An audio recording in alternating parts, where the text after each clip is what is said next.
நம்மளுடைய சேனலில் எதை பற்றி டிஸ்கஸ் பண்ண போகிறோம் அப்படின்னா work contract under GST. So நம்மள பல பேருக்கு என்னென்ன சர்வீசஸ்லாம் ஒர்க் கான்ட்ராக்ட் கீழே வரும், அப்படி வரக்கூடிய சர்வீசஸ்க்கான ரேட் ஆஃப் டேக்ஸ் என்ன, அதில் குட்ஸும் இன்வால்வ் ஆகிருக்கும், சர்வீசஸும் இன்வால்வ் ஆகிருக்கும், அப்படின்னா எப்படி டேக்ஸ் இன்வாய்ஸ் ரைஸ் பண்ணணும், அண்ட் ஆல்சோ இது மிக்சடு சப்ளை கீழே வருமா, காம்போசிட் சப்ளை கீழே வருமா, ஐடிசி அவைல் பண்ணலாமா அப்படின்னு நிறைய டவுட் வரும். இந்த வீடியோ அது எல்லாமே நம்ம கவர் பண்ணியிருக்கோம். ஸோ நம்மளுடைய வீடியோவை நீங்கள் கண்டினியூவாக வாட்ச் பண்ணுங்கள், ஓகேங்களா? ஸோ இந்த வீடியோவில் நம்ம கவர் பண்ணியிருக்கிறது டெஃபினேஷன் ஆஃப் ஒர்க் கான்ட்ராக்ட்.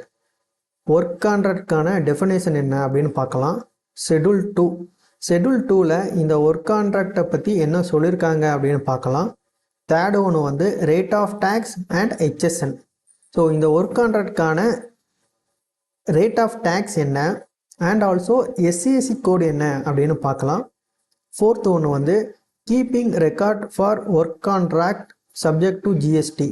அதாவது ஒரு ஒர்க் கான்ட்ராக்டர் வந்து எதை மாதிரியான புக்ஸ், அதாவது ரெக்கார்டு மெயின்டைன் பண்ணோம் அஸ் பெர் ஜிஎஸ்டி ரூல் பிரகாரம் அப்படின்னு பார்க்கலாம். Then GST details for work contract. நீங்கள் கவர்மெண்ட் என்டிட்டிக்கு ஒரு ஒர்க்கை வந்து எக்ஸிக்யூட் பண்ணி கொடுக்குறீங்க அப்படின்னா, அதாவது ஒர்க் கான்ட்ராக்ட் பண்ணி கொடுக்குறீங்க அப்படின்னா உங்களுக்கு அந்த government entity GST details detect பண்ணுவாங்க. அதை பற்றியும் இந்த வீடியோவில் கவர் பண்ணியிருக்கோம். தென் ஃபைனலாக எஃப்ஏக்யூ, அடிக்கடி கேட்கப்படக்கூடிய கொஸ்டின்ஸ், அதையும் நம்ம கவர் பண்ணியிருக்கோம். ஸோ வீடியோவுக்கு போகிறதுக்கு முன்னால் நம்மக்கிட்ட டேக்ஸ் அப்டேட் கார்டன் அப்படிங்கிற ஒரு வாட்ஸ்அப் குரூப் இருக்குது.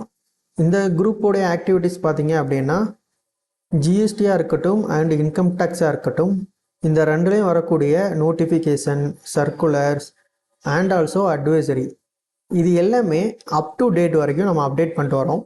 நீங்கள் இந்த குரூப்பில் ஜாயின் பண்ணோம் அப்படின்னு ஆசைப்பட்டீங்க அப்படின்னா தாராளமாக ஜாயின் பண்ணுங்க. இது ஃப்ரீ ஆஃப் காஸ்ட்டு தான்.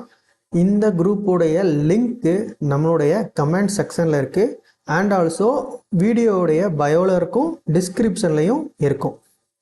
ஸோ வீடியோவுக்கு மூவ் பண்ணலாம். ஃபஸ்ட்டு ஒர்க் கான்ட்ராக்ட்னா என்ன அப்படின்னு நம்ம தெரிஞ்சுக்க வேண்டியது இருக்குது. இதை ஜிஎஸ்டி செக்ஷனில் சொல்லியிருக்காங்க. Section 2 subsection 119 of CGST act 2017 என்ன சொல்லியிருக்காங்க அப்படின்னா, work contract means a contract for building, construction, fabrication, completion, erection, installation, fitting out, improvement, modification, repair, maintenance, renovation, alteration or commissioning of any immovable property wherein transfer of property in goods, whether as goods or in some other form, is involved in the execution of such contract. அதாவது அவங்க சொல்ல வர்றது என்ன அப்படின்னா, ஒரு work கான்ட்ராக்ட்னா என்ன அப்படின்னா, ஒரு ஒர்க்கை எக்ஸிக்யூட் பண்ணுறதுக்காக வேண்டி நீங்கள் பயன்படுத்தக்கூடிய குட்ஸாக இருக்கட்டும், அந்த குட்ஸை நீங்கள் வந்து பயன்படுத்தி தான் அந்த ஒர்க் கான்ட்ராக்டை எக்ஸிக்யூட் பண்ண முடியும் அப்படின்னா அதுதான் ஒர்க் கான்ட்ராக்ட், ஓகேங்களா? அவர் தான் ஒர்க் கான்ட்ராக்டர். ஸோ எக்ஸாம்பிள், நீங்கள் ஒரு பில்டிங் வந்து கட்டுறீங்க அப்படின்னா அந்த பில்டிங் கட்டுறதுக்காக வேண்டி சிமெண்ட்டு அண்ட் ஆல்சோ ஸ்டீல்ஸ் வந்து தேவைப்படும்.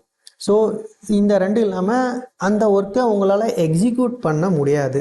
அப்படிங்க சொல்ல நீங்கள் அந்த குட்ஸை வந்து பர்ச்சேஸ் பண்ணி அந்த பில்டிங்குக்கு வந்து கட்டுறதுக்கு நீங்கள் யூஸ் பண்ணுறீங்கல்ல, அதாவது இன்வால்வ் பண்ணுறீங்க, அந்த குட்ஸையும் இன்வால்வ் பண்ணுறீங்க. ஸோ இதுதான் வந்து ஒர்க் கான்ட்ராக்ட். உங்களுடைய சர்வீசஸும் இன்வால்வ் ஆகிருக்கு, அந்த ஒர்க்கில் குட்ஸும் இன்வால்வ் ஆகிருக்குன்னா அதுதான் ஒர்க் கான்ட்ராக்ட், ஓகேங்களா? ஸோ தென் ஷெட்யூல் 2ல் என்ன சொல்லியிருக்காங்க அப்படின்னா, இந்த ஒர்க் கான்ட்ராக்ட் வந்து குட்ஸு கீழே வருமா அல்லது சர்வீசஸ் கேட்டகரியில் கீழே வருமா அப்படின்னு நிறைய பேருக்கு டவுட் வரும். ஸோ அதுக்கு டவுட் வர வேண்டாம், ஏன்னா இது வந்து சர்வீசஸ் கீழே தான் வரும். அது எதில் சொல்லியிருக்காங்க அப்படின்னா serial number 06 class A of schedule 2 of CGST ஆக்டில் சொல்லியிருக்காங்க. இது வந்து சர்வீசஸ் கீழே தான் வரும் அண்ட் ஆல்சோ இது ஒரு composite supply. Then rate of tax and HSN. So இதுக்கான ரேட் ஆஃப் டேக்ஸ் என்ன அப்படின்னு பார்த்தீங்கன்னா, அதுக்கு நம்ம ரேட் நோட்டிஃபிகேஷன் பார்க்க வேண்டியது இருக்குது. ரேட் நோட்டிஃபிகேஷனை பொறுத்த வரைக்கும் notification number 11/2017 central tax rate dated 28 June 2017. இதில் தான் இதுக்கான ரேட் ஆஃப் டேக்ஸ் கொடுத்துருக்காங்க. ரேட் ஆஃப் டேக்ஸ் வந்து ஒர்க் கான்ட்ராக்டுக்கு வந்து 18%. சம் கண்டிஷன்ஸ் இருக்குது. அதாவது நீங்கள் கவர்மெண்ட் யூனிட் கொடுக்குறீங்க அப்படின்னா அதுக்கான ரேட் வந்து வேறு. இது வந்து நார்மலாக 18% வந்து சார்ஜ் பண்ணுறாங்க. அண்ட் ஆல்சோ எஸ்ஏசி கோடும் பார்த்தீங்கன்னா 9954. இதுதான் எஸ்ஏசி கோட். ஓகேங்களா? தென் ஒரு ஒர்க் கான்ட்ராக்ட் பண்ணுறவங்க எதே மாதிரியான ரெக்கார்ட் மெயின்டைன் பண்ணோம் அப்படின்னு சொல்லிட்டு ஜிஎஸ்டி ரூலில் சொல்லியிருக்காங்க. எஸ்பெஷலி ஃபார் ஒர்க் கான்ட்ராக்டுக்குன்னே ஒரு செப்பரேட் ரூல் 56/14 வந்து இதில் சொல்லியிருக்காங்க. ஒர்க் கான்ட்ராக்டுக்குன்னே சொல்லியிருக்காங்க. ஒரு ஒர்க் கான்ட்ராக்ட் பண்ணக்கூடியது ஃபஸ்ட்டு யாருக்கு ஒர்க் கான்ட்ராக்ட் கொடுக்குறோமோ அவங்களுடைய நேம் அண்ட் அட்ரஸை மெயின்டைன் பண்ணோம். தென் அந்த ஒர்க் கான்ட்ராக்ட் பண்ணுறதுக்காக வேண்டி நம்ம குட்ஸை ரிசீவ் பண்ணுவோம். அந்த குட்ஸுக்கான குவான்டிட்டி அண்ட் அந்த குட்ஸுக்கான வேல்யூ என்ன அப்படின்னு மெயின்டைன் பண்ணோம். செகண்டு. தேர்டு ஒன்று வந்து அந்த குட்ஸு வந்து நம்ம ஒர்க் கான்ட்ராக்ட் எக்ஸிக்யூட் பண்ணுறதுக்காண்டி எவ்வளோ யூஸ் பண்ணியிருக்கோம் அதுக்கான குவான்டிட்டி அண்ட் வேல்யூ அதையும் மெயின்டைன் பண்ணோம். ஃபோர்த்து ஒன்று வந்து அந்த ஒர்க் கான்ட்ராக்ட் பண்ணுறதுக்காக வேண்டி நம்ம பேமெண்ட் ரிசீவ் பண்ணியிருப்போம்ல அந்த ரெக்கார்டையும் மெயின்டைன் பண்ணோம். ஓகேங்களா? ஃபிஃப்த்து, அந்த ஒர்க்கை யாருக்கு எக்ஸிக்யூட் பண்ணுறோமோ ஓகேங்களா அதையும் நம்ம மெயின்டைன் பண்ணோம். அண்ட் ஆல்சோ யார்கிட்ட இருந்து அந்த குட்ஸை நம்ம ரிசீவ் பண்ணுறோமோ அதையும் மெயின்டைன் பண்ணோம். Okay. GST TDS for work contract. நீங்கள் கவர்மெண்ட் என்டிட்டிக்கு ஒரு ஒர்க் கான்ட்ராக்ட் கொடுக்குறீங்க அப்படின்னா அவங்க உங்களுக்கு ஜிஎஸ்டி டிடிஎஸ் டிடெக்ட் பண்ணுவாங்க. ரேட் என்னன்னு பார்த்தீங்கன்னா 2% வந்து டிடெக்ட் பண்ணுவாங்க செக்ஷன் 51 கீழே. ஓகேங்களா? ஸோ நீங்கள் 2 லட்ச ரூபாய்க்கு கீழே இருந்தீங்க அப்படின்னா உங்களுடைய கான்ட்ராக்ட் வந்து 2 லட்ச ரூபாய்க்கு கீழே இருந்துச்சு அப்படின்னா கவர்மெண்ட் என்டிட்டி உங்களுக்கு டிடிஎஸ் டிடெக்ட் பண்ண மாட்டாங்க. அபவுட் 2,50,000க்கு மேலே இருந்துச்சு அப்படின்னா கவர்மெண்ட் என்டிட்டி உங்களுக்கு ஜிஎஸ்டி டிடிஎஸ் டிடெக்ட் பண்ணுவாங்க. அவங்க ஜிஎஸ்டி டிடிஎஸை வந்து கவர்மெண்ட்டுக்கு வந்து பே பண்ணுவாங்க.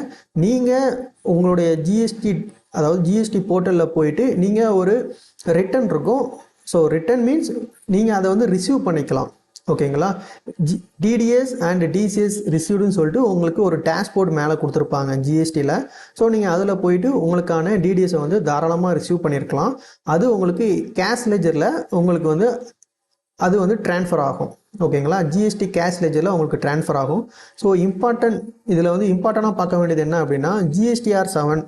அதாவது நீங்கள் கவர்மெண்ட் என்டிட்டிக்கு நீங்கள் கொடுக்குற ஒர்க்கை வந்து கவர்மெண்ட் என்டிட்டி ஜிஎஸ்டியில் ரிப்போர்ட் பண்ணுவாங்க. எக்ஸாம்பிள் நீங்கள் 10 lakh வந்து எக்ஸிக்யூட் பண்ணுறீங்க ஒர்க் அப்படின்னா நீங்கள் அவங்க 10 lakhன்னு சொல்லிட்டு ஜிஎஸ்டியில் ரிப்போர்ட் பண்ணிடுவாங்க. நீங்கள் GSTR 3B ஃபைல் பண்ண சொல்ல 8 lakh 7 lakh 5 lakh ஸோ இந்த மாதிரி வேல்யூவை நீங்கள் வந்து ரெக்கார்டை மெயின்டைன் பண்ணாமல் நீங்கள் வந்து டெக்ளேர் பண்ணீங்க அப்படின்னா உங்களுக்கு நோட்டீசஸ் வரதுக்கு 100% வந்து சான்சஸ் இருக்குது. ப்ரீவியஸாக நிறைய பேருக்கு இப்படி தான் நோட்டீசஸ் வந்திருக்கு. GSTR 7க்கும் GSTR 3Bக்கும் டிஃப்ரென்ஸ் இருக்குது அப்படின்னு. ஸோ அதனால் நீங்கள் அதில் கொஞ்சம் ஃபோக்கஸ் பண்ணுங்கள். தென் FAQ. ஒர்க் கான்ட்ராக்டர் வந்து ஐடிசி கிளைம் பண்ணலாமா அப்படின்னா தாராளமாக கிளைம் பண்ணலாம். தென் அவர் வந்து ஒரு செப்பரேட் இன்வாய்ஸ் தான் அவர் வந்து மெயின்டைன் பண்ணாமா அப்படின்னு கேட்டிங்கன்னா கிடையாது. இது வந்து காம்போசிட் சப்ளை கீழே வரும். ஸோ அதனால் அவர் வந்து சிங்கிள் இன்வாய்ஸ் கொடுத்தா போதும். ஓகேங்களா? எதுவும் எக்ஸம்ஷன் இருக்கா அப்படின்னு நீங்கள் கேட்டிங்க அப்படின்னா yes, certain government housing project and public welfare scheme may be taxed at 12%. So இது முந்தின உள்ளது. ரேட் ஆஃப் டேக்ஸ் என்னன்னு சொல்லிட்டு நீங்கள் ரெஃபர் பண்ணிக்கோங்க. எக்ஸம்டட் இருக்குது. நீங்கள் வந்து ஒரு சிங்கிள் ரெசிடென்ஷியல் ஹவுஸுக்கு வெறும் லேபரை மட்டும் ப்ரொவைட் பண்ணுறீங்க அப்படின்னா ஸோ அதுக்கு வந்து எக்ஸம்டட். சிங்கிள் ரெசிடென்ஷியல் ஹவுஸாக இருந்துச்சு அப்படின்னா ஓகே. தென் ஃபைனலாக நம்மளுடைய வீடியோடைய எண்டுக்கு வந்துட்டோம். ஸோ நீங்கள் உங்களுக்கு ஒர்க் கான்ட்ராக்ட் ரிலேட்டடாக எதுவும் டவுட் இருந்துச்சு அப்படின்னா நம்மளுடைய வாட்ஸ்அப் குரூப்பில் தாராளமாக கொஸ்டின்ஸ் கேளுங்க. அண்ட் ஆல்சோ என்னுடைய கான்டாக்ட் நம்பர் வந்து உங்களுக்கு வந்து ஆல்ரெடி உங்களுக்கு வீடியோலேயே வந்து ப்ரொவைட் பண்ணியிருக்கேன். தாராளமாகவும் கான்டாக்ட் பண்ணிக்கோங்க எதுவும் குவரிஸ் எதுவும் இருந்துச்சு அப்படின்னா. ஸோ ஃபைனலி தேங்க்யூ ஃபார் வாட்சிங் மை வீடியோ. கண்டினியூவாக நம்ம வீடியோ பாருங்கள், சப்போர்ட் பண்ணுங்கள்.